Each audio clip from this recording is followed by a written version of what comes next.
Ya Pak Rizik ya sudah tua lah, udah sama-sama tua. Ya Pak Rizik ya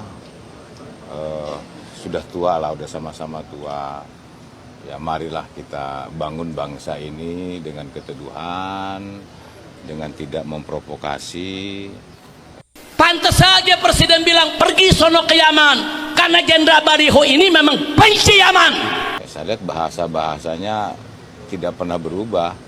Bahasa-bahasa lama dengan sekarang itu ya kalau dikatakan sebagai ulama itu yang selalu meneduhkan, ya berpikir jernih, matanya tidak pernah melihat orang lain, merendahkan orang lain, mulutnya tidak mengatakan orang lain, menjelekkan orang lain, hatinya juga dia tidak berprasangka buruk kepada orang lain, dan tangannya juga tidak dikotori dengan hal-hal yang tidak baik. Makanya jaga mata, jaga hati, dan jaga mulut. Ya inilah maksud saya, kita sama-sama anak bangsa yang situasi ini juga tidak baik, masalah ekonomi, masalah politik, masalah hukum. Karena ini seluruh dunia ini terdampak dengan situasi global saat ini. Nah Indonesia dengan kepemimpinan Bapak Presiden ini berupaya sekeras mungkin bagaimana untuk mengendalikan stabilitas nasional ini. Mari kita. Kalau ada yang senang Pak Dudung diangkat jadi KSP itu salah satunya adalah saya, Aing. Aing. Suka banget. Jadi begitu diangkat jadi KSP langsung rudal pertama drone kamikaze-nya langsung ceder. Yaman langsung kena sasarannya Pak Dudung.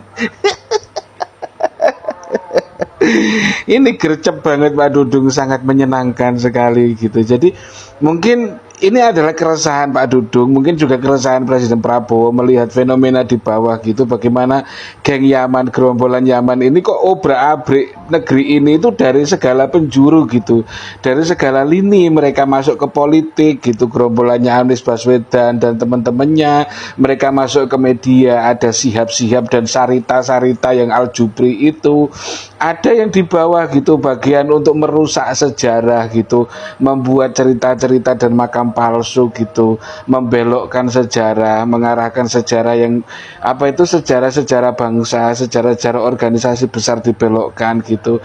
Ada yang melakukan pembodohan terhadap umat Islam gitu dengan doktrin-doktrin khurafatnya gitu, yang nggak masuk akal gitu, nggak bisa diterima. Tapi gimana lagi, karena mereka memalsukan diri mereka dengan menyebut sebagai cucu Nabi gitu. Bagaimana umat Islam di Indonesia nggak ampun-ampun kalau mereka ngaku cucu Nabi, karena orang Islam di Indonesia itu pecinta Nabi kelas berat gitu. Itu dimanfaatkan oleh mereka gitu, mengaku cucu Nabi, mendoktrin mereka gitu loh. Jadi mereka sudah masuk ke segala lini gitu. Jadi saya sangat suka sekali ketika Pak Dudung Abdurrahman masuk ke KSP, langsung melontarkan drone kamikaze-nya langsung ke arah sasaran. Cus, Yaman, Dowor. Terima kasih Pak Dudung, terima kasih Pak Prabowo. Yaman mendapat atensi khusus dari Presiden Prabowo karena disebutkan di dalam pidatonya Yaman gitu. Silakan kabur ke Yaman gitu. Kenapa Yaman gitu? Banyak yang datang ke Indonesia dari China, banyak dari India, banyak dari Yaman juga banyak gitu. Tetapi kenapa Yaman gitu? Cina datang ke Indonesia membawa investasi, industri-industri mereka di Indonesia, kemudian perusahaan-perusahaan mereka di Indonesia itu bisa menyerap dan menampung tenaga kerja Indonesia dan bisa menjadi wasilah rezeki dan makan bagi rakyat Indonesia. Kemudian India, mereka datang ke Indonesia berdagang gitu, tidak punya ambisi politik, ambisi kekuasaan, mereka berdagang sehingga tidak ngerecoki gitu pemerintah Indonesia. Kemudian Yaman, kenapa Yaman? Yaman itu ada segmen-segmennya, ada segmen politik gitu, Anies Baswedan dan teman-temannya itu yang memframing, kemudian membuat narasi Indonesia gelap, Indonesia tidak baik-baik saja gitu, Indonesia menuju ke arah kehancuran gitu. Ini kan jahat kan. Jadi ini membuat rakyat Indonesia ketakutan, padahal Indonesia baik-baik saja gitu. Yang namanya proses menjadi lebih baik itu butuh proses gitu. Mereka membangun narasi-narasi ketakutan untuk rakyat gitu.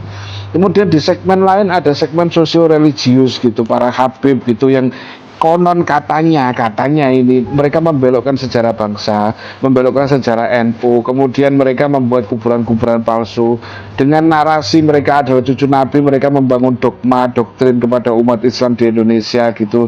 Jadi Yaman ini agak unik dibanding pendatang-pendatang yang lain, dibanding pendatang Cina, dibanding pendatang India. Makanya Presiden Prabowo memberikan atensi khusus, kemudian di dalam pidatonya Prabowo mengatakan kabur saja ke Yaman. Sepakat, Pak. Saya sepakat kalau mereka harus kabur, silahkan kabur saja ke Yaman, nggak usah kembali. Kalau bisa negara memfasilitasi mereka untuk kabur dan pulang ke negaranya sehingga tidak mengganggu stabilitas keamanan dan sosio-religius yang ada di Indonesia gitu. Ini saya sangat sepakat dengan pikiran Pak Prabowo. Ada Barbaju Loreng menurunkan baliho Habib Rizik. Itu perintah saya. Itu perintah saya. A few moments later. Ada Jenderal Baliho yang udah lama nggak dipakai, saudara, udah diparkir. Tahu-tahu kemarin dipanggil ke istana, diangkat menjadi penasehat presiden bidang pertahanan nasional. Dilantik lagi, saudara. Jenderal Baliho ini, saudara, diduga kuat dengan bukti-bukti yang kita miliki, indikasi-indikasi yang sudah kita kumpulkan, saudara. Satu, langsung atau tidak langsung dia terlibat dalam tragedi KM50. Ada tanggapan dari Bapak sedikit, Pak? Oh, yang presiden katanya kabur ke Yaman itu karena di belakangnya ada Jenderal Baliho itu kan. Ya, kalau menurut saya antara saya dengan Habib Rizik sudah nggak ada masalah sebetulnya. Ya sebetulnya dulu waktu saya menurunkan baliho juga kan. Karena FPI itu kan waktu itu organisasi memang sudah dibekukan di tahun 2019. Nah yang menguatnya itu menurut saya karena ada ajakan-ajakan revolusi akhlak lah. Yang kemudian akhirnya dari narasi-narasi yang disampaikan mengajak kemudian mengembangkan kegiatan-kegiatan yang menurut saya dan mengganggu persatuan dan kesatuan bangsa. Dan itu kita laporkan kepada Panglima TNI, ke Kepala Staf Angkatan, bahkan Gubernur pun tahu, Kapolri dan sebagainya. Maka dilakukanlah tindakan-tindakan oleh TNI Polri saat itu. Dan yang membubarkan itu kan Kemendagri, Menko Polhukam. Kalau masih ingat kata-kata saya pada saat di Monas, kalau perlu FPI bubarkan, dan benar dibubarkan. Itu sebetulnya memang sudah dibekukan. Nah sekarang ramai seakan-akan bahwa saya jadi KSP, kemudian akhirnya narasi dari Bapak Presiden itu muncul. Ya itu bukan dari saya, tapi artinya bahwa menurut saya bahwa ya Pak Rizik ya sudah tua lah, udah sama-sama tua. Ya marilah kita bangun bangsa ini dengan keteduhan, dengan tidak memprovokasi. Ya, saya lihat bahasa-bahasanya tidak pernah berubah.